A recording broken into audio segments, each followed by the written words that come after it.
Page 130 introduces us to two important techniques that we use in our language when we speak or when we write. Before we start talking about the details, I would introduce you to the cataphra. You see, cataphra, of course, we use cataphoric speech, anaphoric speech, but we don't feel that we use them because it is our own native language, I mean the Arabic language.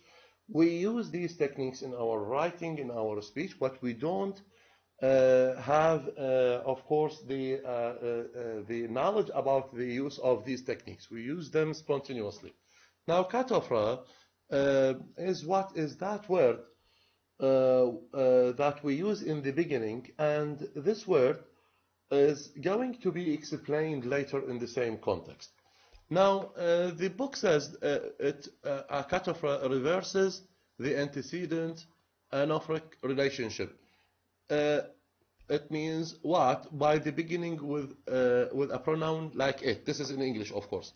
Now, then later revealing more specific information. Let's have a look at this example. It suddenly appeared. Now, this it is what is the cataphra. Now, this it is going to be explained later. You see here we have some underlined words as a pronoun and the phrase here, which explains the meaning of it. Why? Because it is a technique in speech and in writing. The name of this technique is cataphra. It suddenly appeared on the path a little ahead of me. What is that a little? What is that it? We don't know still. Staring in my direction and sniffing the air. So this is clear actually, but if the speaker stops at this point, the listener is going to ask the speaker to explain what do you mean by it? What is that it? And what is that a little ahead of you? Later, the speaker continues to explain what is the it here. It refers to an enormous grizzly bear was checking me out. So, of course, we have the option as speakers, as users of language, we have the option to start like this instead of the example given here. We can say, or the speaker can say, an enormous grizzly bear suddenly appeared on the path. Of course, this will be omitted, staring in my direction and sniffing the air. Okay? But for a kind of variation in speech and writing style, the speaker intentionally used it instead in the beginning, I mean, then the speaker tended to explain what is meant by it. The coming paragraph here rephrases the examples given in the previous page, but it is here to note a definition, another definition given by the writer in reference to anaphora can be defined as a subsequent reference to an early introduced entity. Now you are given maybe 2 or 3 definitions. You can use whatever definition you like if you are asked later in an assignment or in an exam. Now let's move to another technique that we use such techniques in our own daily communication, but we don't know the linguistic terminology that is put here to explain the linguistic explanation to the use or to the style of speech that we, or writing that we very frequently practice. Look, we found a house to rent, but the kitchen was very small. This is example number 1. The second example is I got on a bus and asked the driver if it went near the down area. Look, now we have some highlighted or underlined words and expressions found in these 2 examples. Before I start, or before we are introduced to this paragraph, let me introduce you the idea here. Now we found a house to rent. A house to rent. Now, to compare these two examples and to replace or reverse the underlined words given here in these examples, of course, we will come to a close end. A close end, why? Because we don't expect to have what? A driver or a bus, a bus inside the house. As well, we don't expect a kitchen to be found in the bus or in a bus. Let's move to the explanation. Now, before that, it is a kind of what? Connection between the house, the building, the construction, which has some basic components like bedrooms, the corridors, or whatever, including the kitchen. Now, for a bus, what do we expect inside a bus? We expect what? A driver, and that driver who is responsible for driving the bus to move to this or to that destination. But to reverse this is, of course, going to be nonsense. Now, let's see here. In the first example, this is a technique, by the way, we'll be introduced to here. We must make an inference. Now, it is important for us, still we are under the umbrella of knowing more about the inference, since it is the main section here, inference. Now, we should understand why the speaker in the first example used a, and in the second part of the sentence used the. Why not again a? This question is very expected to be raised. A, because the speaker is talking about a particular house.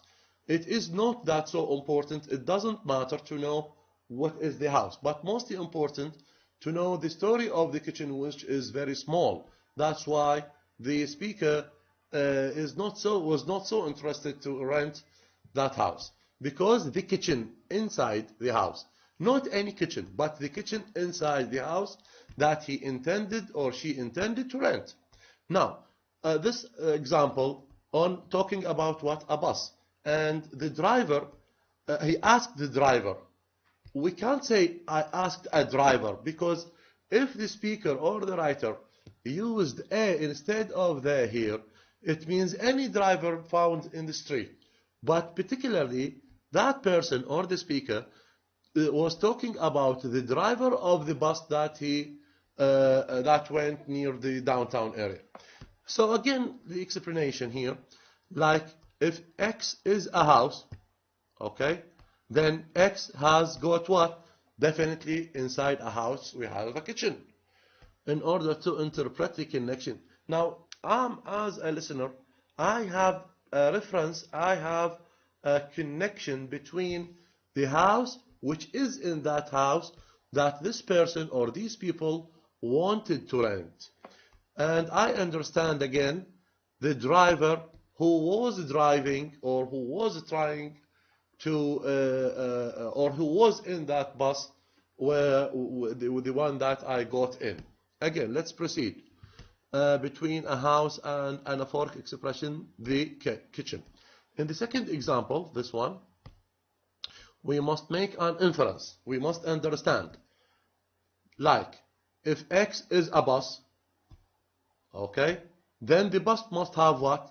Driver, in order to make the connection between a bus and the driver. In some cases, this is here, the antecedent can be a verb, as in, the victim was shot twice, but the gun was never recovered.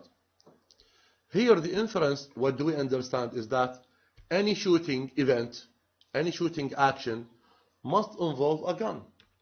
Okay? We do not expect, logically, a shooting which can be done by a house or by a bus. But what do we infer? What do we understand?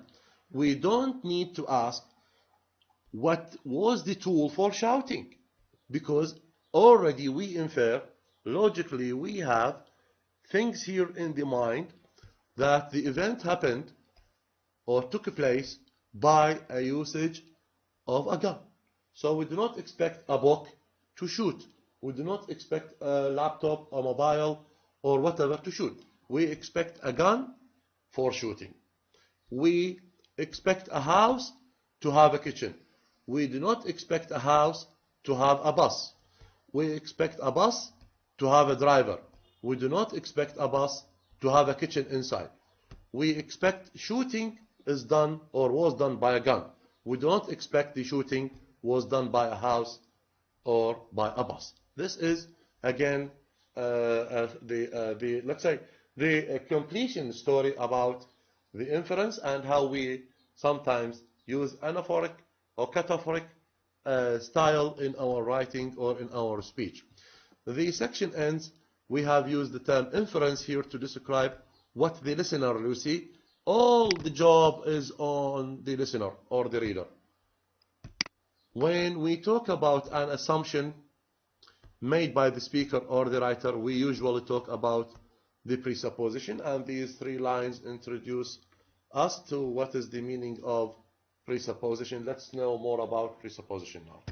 Presupposition is another important matter which needs actually to be understood, and it should be known that we use presuppositions and assumptions in our own daily communication.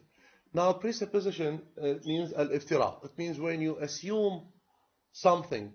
As a speaker, I expect the listener, I assume that the listener is going to understand what the story or what is the message that I'm trying to convey. Back to the example given in the previous pages, spinach man, or spinach salad, sorry. Now, speaker number 1 used spinach salad to refer to somebody. Speaker number 2 understood who is that person that number 1 is talking about. Why? What's going on here? What is the relation of this example with the presupposition that we have here? Speaker number 1, who used spinach salad, assumed in the beginning that the listener is going to understand or was going to understand whom he is talking about. I mean the waiter. Okay? That's why we do not expect the listener to say or to ask, whom are you talking about? What are you talking about? Why? Because, I rephrase, speaker number 1, waiter number 1, in the beginning assumed the listener, his partner in work, or his co in work, assumed or presupposed that spinach salad means or meant to refer to a man. That's why he used these 2 words to refer to somebody. But he didn't know the name, for example, of that person. But he was sure, again, that the listener knew whom he was talking about. This is the assumption or presupposition. Now, let's move to explain some of the techniques found here in this paragraph, or the paragraphs that come later. When we use a referring expression like this, this is again about what? About the previous examples. About the place and time anaphoric expressions. He or Jennifer. We usually assume that our listeners, you see, can recognize which referent is intended. Intended.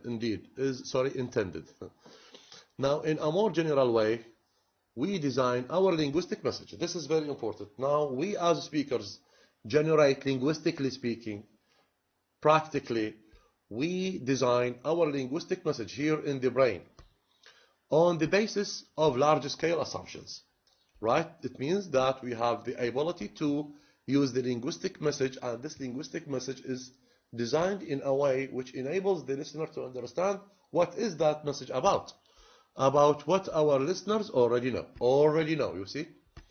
That means that we have a presupposition, a pre-assumption. Some of these assumptions may be mistaken. This is very normal. And here we have what? The interference of discourse analysis.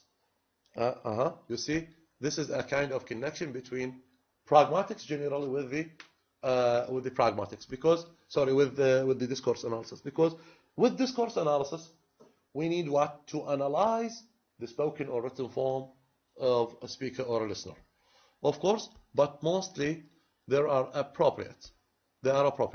What about, or what a speaker or writer assumes is true or none by a listener or reader can be described as what? As the presupposition. It means the thing that the speaker assumes already when talking on where delivering a particular message. Now let's move to the second paragraph here. Okay. Now, if someone, here we have what? Some particular examples that help us understand what is meant by presupposition or assumption. If someone tells you your brother is waiting outside, what do we understand here? That you as a listener have got a brother already. If you don't have a brother, we are not going to understand the message sent or delivered by the speaker. So the speaker here assumes or presupposed that you already have a brother and that a brother is waiting outside. And there is what? An obvious presupposition that you have a brother. Okay? If you are asked why did you arrive late, it means what? It means you already arrived late. You have a due date. But you were not on time. You came late. But again, here we need to understand that this person arrived. He was not absent, right? But the time he arrived was not the time which should be expected for that person to be in. There is a presupposition that you did arrive late, but you arrived. You were not absent. And if you are asked a question like, when did you stop smoking? Now, it means what? It has got now here two presuppositions. Number one, you were a smoker. This is one thing. I cannot ask this question for somebody who is not smoking or who is not a smoker. This is one. And I, as a speaker or the person who asked this question, I have also already an assumption or presupposition that now, for the time being, you are not smoking. You used to be a smoker, but not anymore. Now here, the explanation is found. Two presuppositions involved. In asking this question, the speaker presupposes that you used to smoke. You were a smoker. And that you no longer, you stop smoking. Do so. Okay, so all these questions about what, like this, a built-in presupposition. So it means what? Presuppositions that are already agreed upon. We, as speakers and listeners, have a range of expectations, and here we have many to agree upon these presuppositions. Otherwise, the listener is not going to understand what the speaker is intended in his or in. Now, the coming paragraphs, these two, supply us as readers with different examples. One of the examples was taken from court. Here we have a judge asking Mr. Buckingham under trial, how fast were you going when you went through the light? Here we have what? Another example, and with this example here we have what? A kind of understanding, a presupposition between the speaker or the person who asked this question, the judge, and with the person who was found guilty to exceeded his speed or under the red light of traffic. Now, how fast were you going when you went through the red light? What do we suppose here is that definitely we have a presupposition that Mr. Buckingham was driving fast, but not always. The question of the judge was not about how fast was he when he was driving, but we have what? A precise, a particular moment that the judge was asking about through the red light. It means he was not accurate to be systematic and stop with the red light, but he was driving very fast and he didn't stop at that red light. So this is the presupposition that Mr. Buckingham did not in fact go through the red light if he simply answered how fast, apart from the question, by giving a speed, he is behaving as if the presupposition is correct. So now here we have different examples about cars, and that car, my car, is wrecked, and negatively we have, this is now, of course, we need to set some definitions as well as explanations to what is found here. in the examples given in the second paragraph. Now, my car is a wreck. Negatively, we have what? My car is not a wreck. What do we have here? One common or one shared information is about what? Having a car. Now, but here we have what? Two contradictory verbs used or ideas used found in the examples. My car is a wreck. Okay. Broken means, wreck means broken. It's very old. Maybe it doesn't work well. So it's a wreck. Something very old.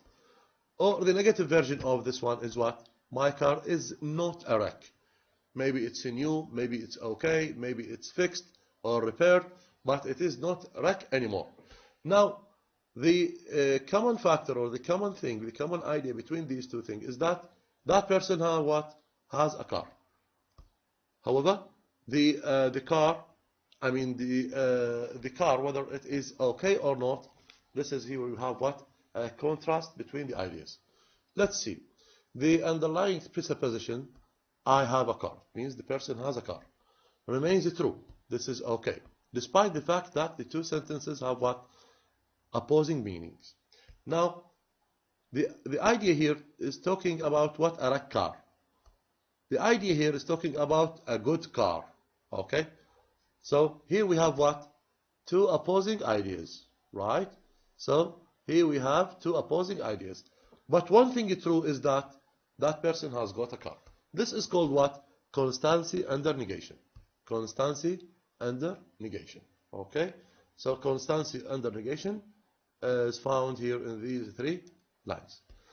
Now it's a test for identifying a presupposition. If someone says, I used to regret marrying him, but I don't regret him now.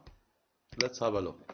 I used to regret marrying him. It means we have a couple here, got married somewhere, and in the first place, here we have a person who used to regret in the past marrying that person, right? We have a wife who regretted, who used to regret her marrying from that husband. But I don't regret marrying him now. It means the situation is fixed. They are okay. They live peacefully. So no quarrels maybe. They have set some kind of understanding. That's why what we find here, we have two opposing ideas. This is again the constancy under negation. Two opposing ideas. It means two contradictory ideas. The first one is that the regression of marriage. The second one is not about regression. It's about a fixed situation between the couples. But what we understand here that this girl or this wife has got married. She is not single. She is not single. She got married from somebody. But in the past she regretted her marriage. But now she doesn't. This presupposition is I married him. Remains constant. It means this is the constant. It means still we have an agreed upon presupposition that this woman or this wife in the two examples is not single. She's got married from somebody. Remains constant, remains true. And even through the verb regret. The regret carries what? Carried an opposing ideas from an affirmative to negative. It means here a kind of regret to marriage, but here a kind of satisfaction to that marriage. With the two examples and with the idea of constancy and negation, I end this video. I hope you enjoy watching it later.